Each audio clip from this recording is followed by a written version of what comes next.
The story takes place in a world where a strange virus has made its way into everyone's brains. What caused it was a large-scale chemical outrage by a renowned company. Be that as it may, this doesn't turn the world into a post-apocalyptic civilization. What happens is that the virus simply causes some slight changes to human perception. At first, they become able to perceive and interact with supernatural creatures called phantoms. They're the same kind of creatures that children may hear stories about. The babies that were born following this incident had somehow acquired supernatural abilities. These abilities were a much-needed weapon, otherwise no one would be able to fight against phantoms. The protagonist, named Haruhiko Ichijo, and his extraordinarily beautiful friend, named Mai, both have supernatural abilities which they use to try and hunt phantoms on a daily basis. Well, to be fair, every single girl, or even phantom girls in this anime, are extraordinarily beautiful. Anyway, Ichijo, Mai, and a tiny little cute phantom named Ruru are together on the Team E of Hosei Academy. The students here regularly deal with phantoms, and once they successfully hunt one, they are duly rewarded.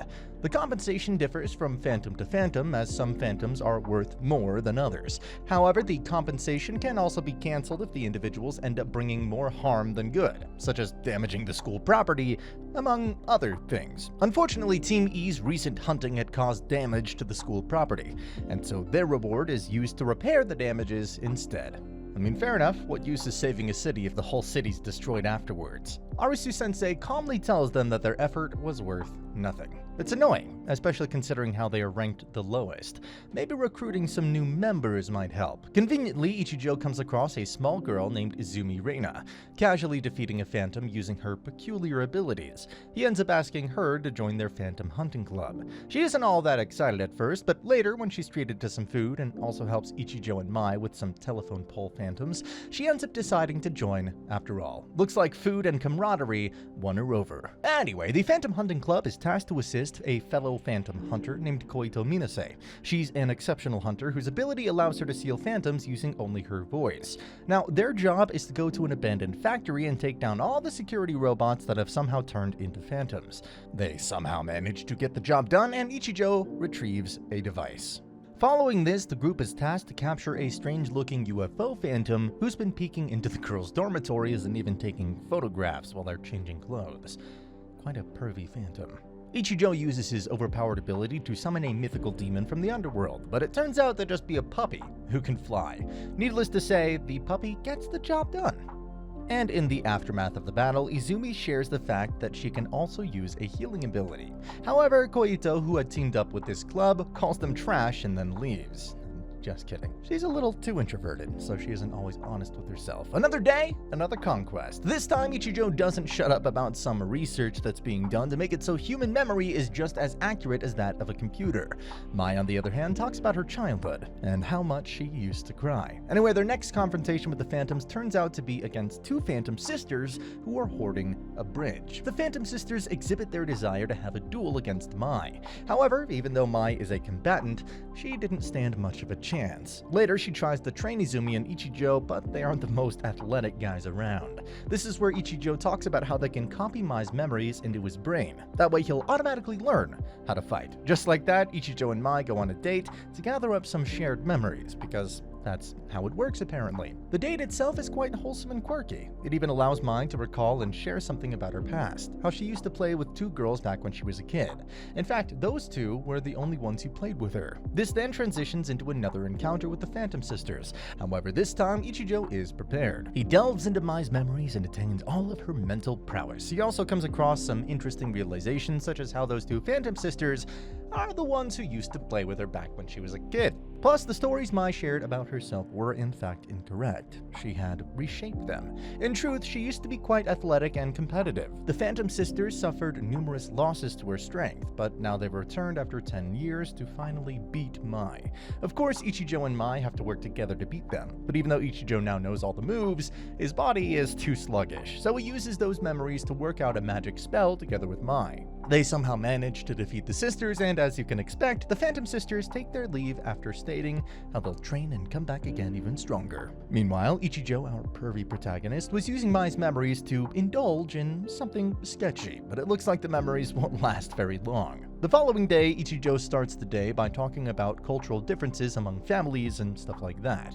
Izumi then absolutely dominates an all-you-can-eat buffet. Her stomach can best be described as a literal void, though she has to go back home right away. Her parents don't want her getting attacked by any phantoms. As it just so happens, her parents are unaware that their daughter is a phantom eater. However, Koito and Ichijo get concerned when she's been hoarding on a strange bus, and they realize that the bus is a phantom, and Izumi is now possessed by it. Ichijo accompanies her next time and ends up in a fantasy world together with her. Here, Izumi has been relishing in the delights of a perfect life. It's a delusion of a happy family life. Ichijo appears to be playing the role of her older brother. A happy family indeed, but obviously this is the work of a phantom. When they snap out of it, both Ichijo and Izumi are outside of her house, and even though they were in that long-running delusion, now that they're back in the real world, no time has passed since they boarded the bus. Nevertheless, it barely takes much thinking before they realize how the reason Izumi has been getting attacked is because of her unhappy situation at home. Next time, Mai decides to join them on the bus, and in the fantasy, she turns out to be her older sister. Ichijo flees the fantasy world and wakes Izumi up. This causes the phantom to finally reveal itself.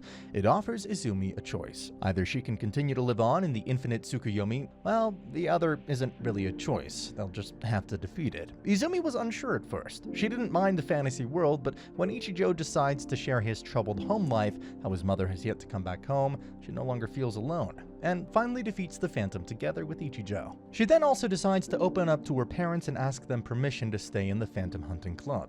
They end up complying. By this point, I'm sure you guys have already caught on to how the seemingly useless information Ichijo shares each episode ends up turning out to be relevant to that episode's conquest. Well, this time, he's talking about the benefits of singing for the brain. And since we're talking about singing, enter Koito Minase, the introverted girl who only needs her voice to defeat phantoms. She uses her ability to do another one in. As overpowered as her ability is, it's also the reason why she started avoiding people. She is then tasked with taking out the phantom that's been attacking school pets. She also meets young Kurumi Kumamokura and her teddy bear. Kurumi is quite affectionate towards these school rabbits, and of course she wants to make sure they stay safe. The phantom attacks soon enough, and Koito is about to subdue it when Ichijo suddenly appears. He's here to help, but his involvement results in Koito getting exposed to a gas which renders her incapable of singing.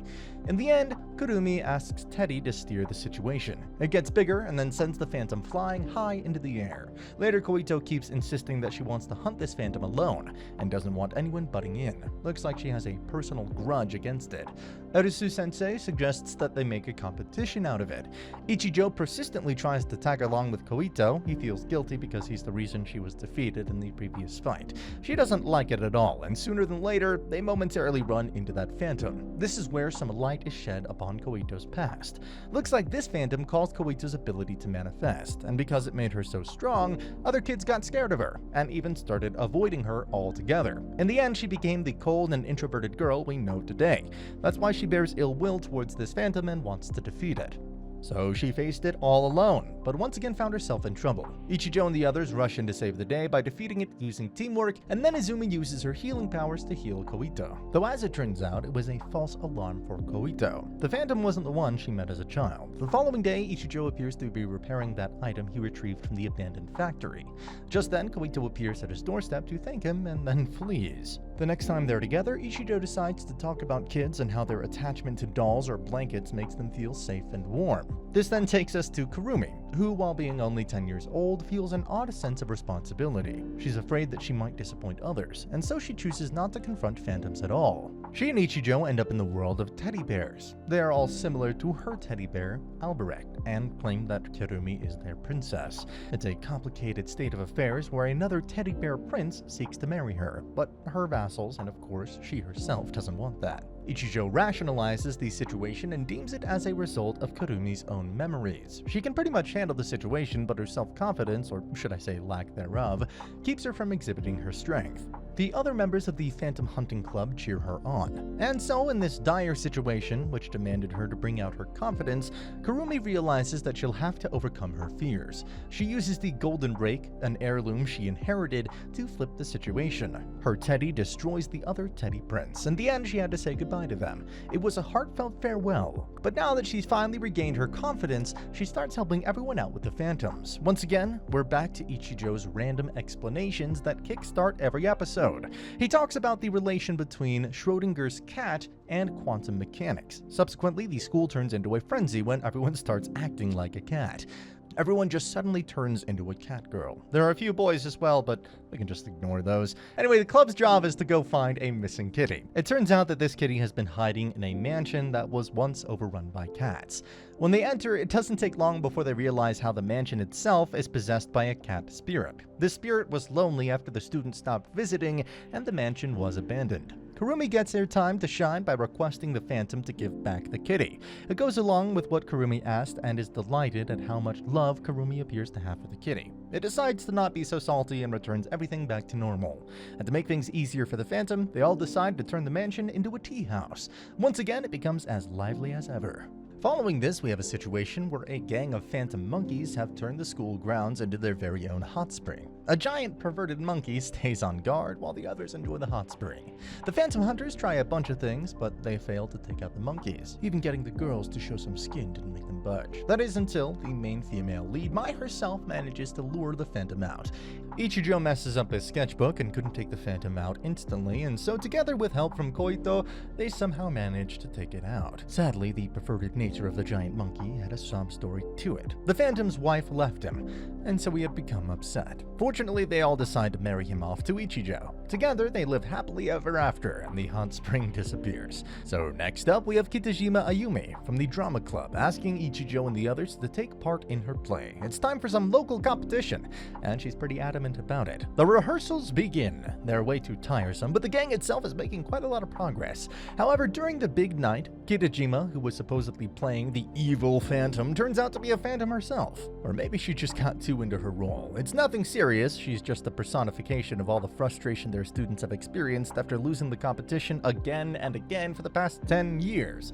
She uses her powers to transform the stage into an actual setting and create an enhanced cinematic effect where even the audience itself is a part of the play. They are just the background though. The play was indeed glamorous. Ichijo and the others performed their roles quite well and took out the phantom as it was supposed to be. They, of course, win the competition as well, but Kitajima wants to outperform even this performance next year. Coming up next, we have the Summer Festival. Remember Ruru, the cute little phantom who's always hanging around Ichijo? Well, he accidentally ends up stepping onto her. This results in her being fed up with her small size and ends up having the witch phantom grant her the wish to be of human size. Just like that, Ruru becomes the size of a normal girl and is even enrolled in the same class as Ichijo. Her new name is now Natsuno Ramune, but this came with a few annoying terms. She can no longer fly, and if anyone realizes that she is Ruru, she'll go back to being small again. Suffice to say, she gets really popular with everyone. They go to attend the summer festival, but when they all mention how nice it would have been if Ruru was with them as well, this makes Natsuno feel a little guilty. But she feels happy that her existence is appreciated. Meanwhile, the witch phantom grants the wish of a phantom firework who wants to go out with the most impressive bang. However, the summer festival was now at risk. Ichijo confronts it but ends up getting attacked by the firework. This demanded Ruru's ability to fly. Natsuno makes the decision to reveal herself as Ruru and again regains her former stature. She then tells the firework that if it really wants the most impressive bang, then the higher, the better. So leaving Ichijo aside, both Ruru and the firework fly high above into the clouds, and so then the firework explodes. It is a devastating yet beautiful display of fireworks, but in a few moments she comes back completely unscathed. This does get her a little scolding, but then Ichijo buys her a drink she wanted to drink in order to make up for stepping onto her earlier. From that moment onward, the members of the Phantom Hunting Club simply watch the beautiful fireworks together. In the days following the summer festival, the club members reminisced about their childhood and wondered what they were like. A few days later, Ichijo comes across a box full of stuff from when he was a kid. The next morning, he wakes up as a kid, without any recollection of his teenage memories whatsoever. He genuinely thinks he's still in first grade, and so he goes to his junior high school. Luckily, Kurumi finds him and then takes him to the club. After some cheerful pondering, they decide that he'll be attending the high school, and Mai will take care of him at her house for the time being. But juggling all that school stuff, the work, the fights with phantoms, and now taking care of a kid, it was all too much for Mai. Her health had started to deteriorate. Ichijo makes sure not to trouble her too much since he can clearly see how much Mai is struggling. Later, Mai takes him to the park. Here, Mai reaches the peak of her exhaustion just when a phantom she had previously fought makes an appearance. Seeing this, Ichijo wishes to stop being a child so that he can protect Mai. Quite conveniently, this somehow turns him back to normal. This time, once again, he tries to summon a big name from the underworld. It quickly takes care of the phantom, and then he surprises Mai with his appearance. Well, the surprise factor was because he had outgrown his clothes and was now just in his underwear. This leads Ichijo to wondering why exactly he turned into a child, and later at the club, the girls poke fun at him for being so cute when he was a kid. Once again, Ichijo does the usual thing and starts talking about a random topic. This time, it's about how anything imagined from the human mind can turn into a phantom. I wonder if this will be relevant to today's episode. It is currently summer break. However, after all the stuff Team E has done until now, they were duly rewarded. They've rocketed all the way from F rank to the team with the best results at the school. Little do they know they have yet to come across their greatest adversary. The appearance of a phantom called Enigma has started causing panic among students. She's a phantom who steals others' powers by kissing them, and each time she does, she becomes even stronger. At one instance, she had cornered a few students and they were getting their abilities stolen when Ichijo, Koito, and Mai appeared at the scene. They somehow managed to defeat Enigma, but just when it was time to deal the final blow, she simply vanishes from the scene. The victims still hadn't regained their abilities, so it was obvious that Enigma was still out there. Later, Ichijo was once again trying to fix that special device he found at the factory, but then, quite surprisingly, he's reached out to by his mother, whom he hasn't seen in a while. Things are definitely a little awkward, but after they reunite, they start living together once again. Ichijo's happy that his mother has come back into his life. A week passes by, the girls are kind of concerned since they haven't seen Ichijo in the past week. They witness Ichijo and his mother in the city from afar, but this is where Koito notices something strange about his mother. The girls decide to all pay Ichijo a visit. There they all have dinner together, but there are a few awkward moments. It's just a mother pulling her son's leg now that he's brought all these beautiful girls into the house. But after Mai gets a strange call, she's attacked by his mother. This is where Koito's suspicions come true. Ichijo's mother was possessed by a phantom, and it was none other than the phantom Enigma. Enigma overwhelms Mai and everyone else. They couldn't do anything as Enigma kissed Ichijo and stole his ability. She then gets out of dodge. Ichijo falls unconscious, so does Ruru for some reason, and of course his mother was also in a critical state. She's admitted to the Alaya-shiki hospital. Ichijo comes to visit her, and here he also comes across her mother's new husband. This man returns to Ichijo a book from his childhood. His mother cherished said book. As for Ruru, she somehow managed to become more like Ichijo. Everyone deduces that it's because Ichijo has lost his powers, and the loss has managed to affect Ruru as well, considering how close they were. Meanwhile, Koito keeps trying to track Enigma but fails, so she goes to Ichijo's house and tells him to hurry up and fix that device he's been trying to fix.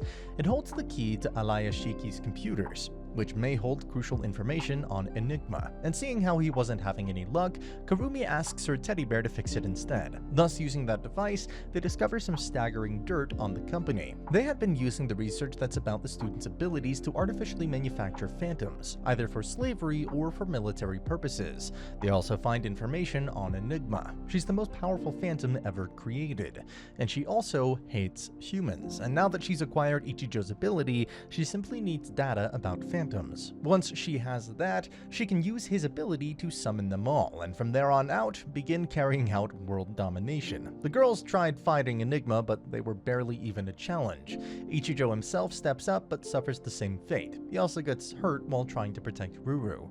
Arisu-sensei, who had been guiding them all throughout the recent events, reveals that Ruru is an expression of Ichijo's carefree nature. She's the part of his personality that he's been repressing, and so she should also have the same powers as him. They realize that if Ichijo kisses her, he'll regain these powers. There's some light hesitance, but Ruru and Ichijo kiss, and just like that, Ichijo once again has his ability to summon. It's the strongest it has ever been. While Enigma is handicapped and can only summon the phantoms that Ichijo has already defeated and sealed, Ichijo's ability has continued to evolve, and now he can summon those mythical demons of the underground world in their truest forms. These diabolical creatures are then summoned. They defeat all of Enigma's phantoms almost immediately and go on to injure her. From there on out, it's all teamwork and their combined efforts which managed to defeat Enigma for good. In her final moments, she had realized that humans are more complex than she initially thought. She disappears after thanking Ichijo for the week she spent together with him. In the aftermath of Enigma's defeat, everyone who was her victim returns back to normal. Ichijo and his mother finally have a heartfelt reunion. Ruru also regains her former personality. She's delighted to learn that she was once a part of Ichijo and demands to be treated as his older twin sister from here on out. Time begins to pass by and days return to normal. The Phantom Hunting Club just keeps moving forward. And that's the end of the video. As always, if you liked what you saw, subscribe to the channel. I'll be uploading a lot of videos just like this, so I'll see you at the next one.